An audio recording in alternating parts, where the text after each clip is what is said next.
Ms. Lei, what do you make of the motivation behind Ms. Tsai's phone call with Mr. Donald Trump, the president-elect?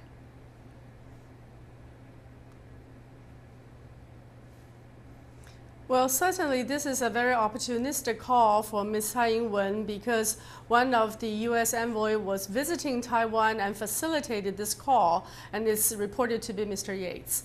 Mr. Tsai Ing-wen is certainly heavily boosted by this call in terms of Ms. Tsai Ing-wen, both in terms of her popularity locally, approval rating, as well as the agenda she's pursuing. So there's no denial that this is a great call for Tsai Ing-wen. However, it is very puzzling for a lot of people to see why Donald Trump not only accepted the call, but also tweeted in two separate times, and those tweets are still in the Facebook today. You can easily check those Facebook postings. Yes, indeed. President Obama earlier said that how one campaign would not necessarily mean how he's governed. But take a look at what happened today. Donald Trump has lashed out at China again on his personal Twitter account, accusing Beijing of manipulating its currency, which is not true, an accusation, unfairly taxing U.S. products and militarizing the South China Sea. All of these are not admitted by China at all. But so,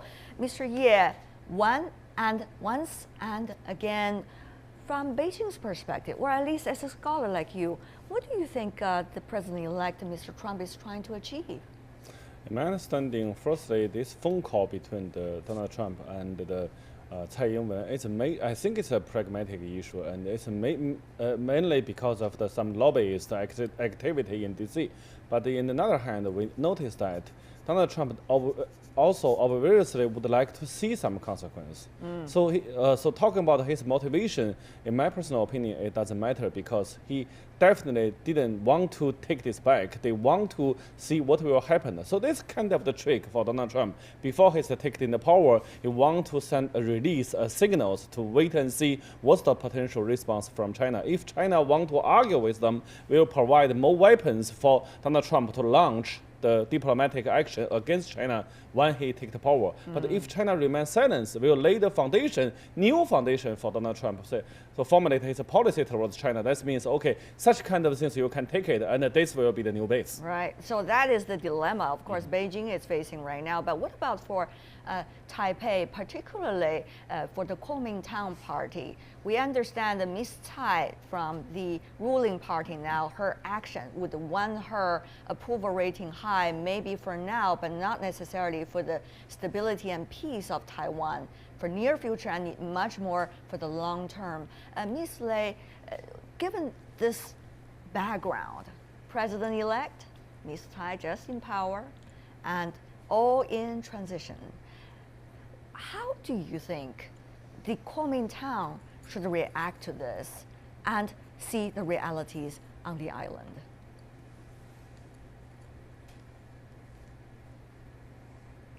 Well, certainly this is a very difficult time for KMT.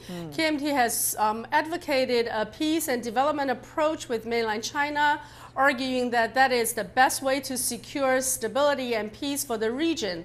However, Tsai Ing-wen has not formally recognized the 92 consensus and throwing the cross-strait relations to a tailspin. So it is very clear that Tsai Ing-wen is trying to take a departure from Ma Ying-jeou's approach as well as Lian Zhan's approach. And at the same time, you have a president-elect from the United States who is also taking a departure from his predecessors, not only Obama, but probably all the way to 1979. And this new player in the United States will throw a lot of envelope pushing to the cross-strait relations as well as to the East China Sea and South China Sea issues. So we are certainly in uncharted waters in this triangular relationship between US, Taiwan, and China. You are now having two major players who have very different agendas from their predecessors, and now we are sailing into uncharted water, like you said, unprecedented. That's indeed true. Mr. Ye, the question is, how does China see the role of Mr. Trump at this moment? He is the president-elect. He's not the president yet. even though Chinese President Xi Jinping spoke to him on the phone, but that was speaking to him on behalf of China for congratulating him winning the office, which he is not in at the moment. Well, at the same time, China has been hearing from Washington, the current administration, that it is still sticking to its policy of one China policy, handing down, as Ms. Lei said, from 1979. So, who should Beijing listen to? The White House? Or the guy who is going to be in the White House? Actually, it won't be any difference for China because just you mentioned, China has a dilemma. But in my understanding, this is the real Chinese dilemma because Donald Trump is not the president yet. He is the Mr. Trump. Is not the President Trump. So China won't take any serious action against such kind of behavior to the United States government because he is not speak on behalf of the United States government. But when he's take the power, China will see whether there is some shift.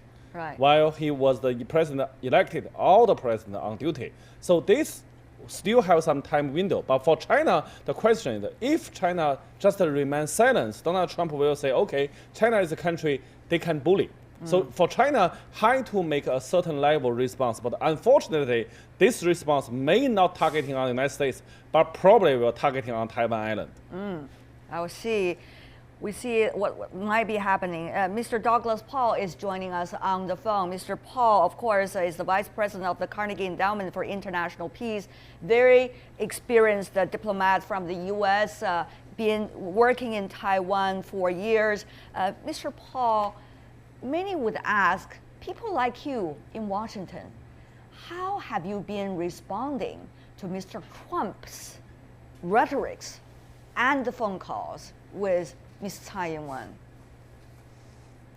Well, the response is that we don't know quite how to interpret the deeper meaning of these gestures toward Taiwan and some of the comments that have been made now on his tweet account. I would expect that we're going to see him doing in the international sphere what he did in domestic politics, which is to rewrite all the rules and attempt to do things in his own style. And until we see him in office, I think that your guest's caution not to overreact would be very wise. In office, if he tries to bring this style, we're all going to have to make adjustments, and he probably will have to make adjustments in return as president. But before he becomes president, we are still seeing him doing the kind of rebellious and rule-changing behavior that helped him get elected president. That's a great point. Having said that, though, Mr. Paal, we have known already about Mr. Trump, the president-elect, what kind of people have been around him for him to pick as advisors or key members of his cabinet, of his administration, including some who have some very close relationship with the ruling party now in Taiwan. What do you think these people's impact might be on Mr. Trump, who is not necessarily the most experienced among them all when it comes to international relations or foreign policy? Well, I think they have some influence, but I think if you look at the long list of names being considered for Secretary of State, it's very hard to pin down one ideology or one partisan or political leaning over another. It's a very heterodox and unusual list of candidates. And until he decides who's going to be his spokesperson, we could go in quite different directions. There's always been a strand in the Republican Party that says you should be more vocal in support of the democracy on Taiwan and be more resistant to PRC pressures with respect to Taiwan. How far to take that is always the question that the executive has to answer when he has full responsibility for the relationship. And of course, we've got a new executive with a business background who has a tendency to load up his first bargaining position in an effort to strengthen that position for later trades in reaching a final deal. How much of that has come in with Mr. Trump? Probably a lot, judging from his behavior so far. All right. So I think it really would be smart for Beijing to stay cool, not to overreact, to take time, try to assess things. You're a big country. The U.S. is a big country. There's no point in jumping at each other when we have plenty of time to make a cool assessment of what the real implications are. Mr. Paal, the question is how prepared and how much prepared people should be, whether it's Beijing or other capitals around the world. That is also my final question for you, because you have seen this one China policy between Beijing and Washington has been the focus of attention for the two countries for 4 decades. It is not an easily fought out bottom line between these two countries. So if pushing envelopes happening on this front and very fiercely coming from the future administration, what would this mean, the final stake here between Beijing and Washington? Can Washington politics be able to be responsible for what's likely to happen if that were the case? Well, Ms. Tian, as you know very well, with successive changes of government in the United States, we have had periods where the adjustment of the new administration to the abiding realities takes a bit of time. But in every case since the opening of our relationship, every administration, Democrat and Republican, has returned to basics and to fundamentals. One China, I think, is probably that kind of basic policy approach. I don't anticipate there'll be a change. If you listen to Mr. Trump's most authoritative spokespeople, who appeared on American talk shows on Sunday, as they do, they were trying to say that they want to have I interpret them as trying to say they want the benefit of trying something new and acknowledging Taiwan's importance to its constituencies, etc. But at the same time, they don't want to run a big downside risk. Right. So they both Pence and Conway, two spokespeople, said that they're not trying to change the one China formula. Again, I would advise a patience and a calm attitude, befitting a big power, watching this transition in the U.S. Listening to the words, watching the real actions, that's always been a belief by China. We'll see what's going to happen. Thank you so much, Dr. Paal, for being with us. Really appreciate it. Let's come back to our discussion between Joanna Lei and Ye Hailin.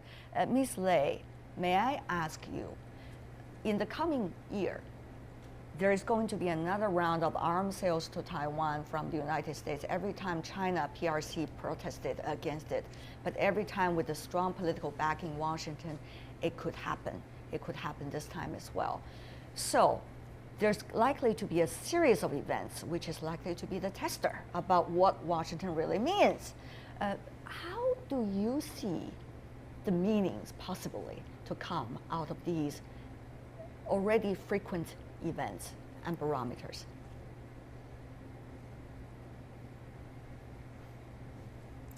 Well, certainly every time when DPP is in a ruling party position, both Chen Shui-bian and Tsai Ing-wen have formally proposed to increase the arms buildup in Taiwan for defense purposes.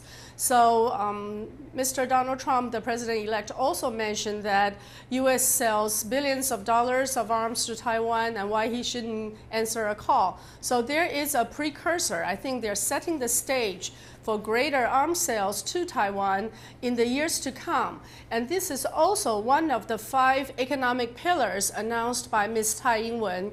The defense industry was one of her 5 pillars. Every time we buy something from the United States, there will be an industrial offset that will be fulfilled locally and help build up the local defense industry. So I do expect a greater arms sales between the United States and Taiwan, but however, this time they may meet the resistance from mainland China. There might be a different kind of discussion as we have seen in the past 8 years in Ma Ying-jeou's reign. Right. Mr. Ye, now, until Mr. Trump comes into the office, after Mr. Trump comes into the office, likely to come up with his plan, international relations, and then arms sales to Taiwan. How will China prepare for each of these possible stops? Very, very simple answer from me. Actually, we should understand one essential point. For China to against the Taiwan arms sale, it's because of our political stance. It's not our national security concern. That means for the aspect of military arms sales doesn't mean anything. So for China, I think we don't really worry about this arms sale. against it because of this. For the legitimate, we have the right to against, but we don't worry. So that means if Tsai Ing-wen want to buy more weapons, okay, be my guest. After all, we won't pay the money. She will pay. And see, if you want to pay something, you need to these things is valuable for your purpose. But how much this weapon could be valuable for the so-called Taiwan self-defense? That will be the question I want to put to Ms. Lei before we go. Very briefly, Ms. Lei. Taiwan is being used now as a card, many believe, by Mr. Trump, the president-elect, for his future pushing envelopes on whatever he wants to achieve. How much will this card be still relevant to him? And how much price will Taiwan pay for being a card? That is the ultimate question, isn't it? The people in Taiwan have to consider.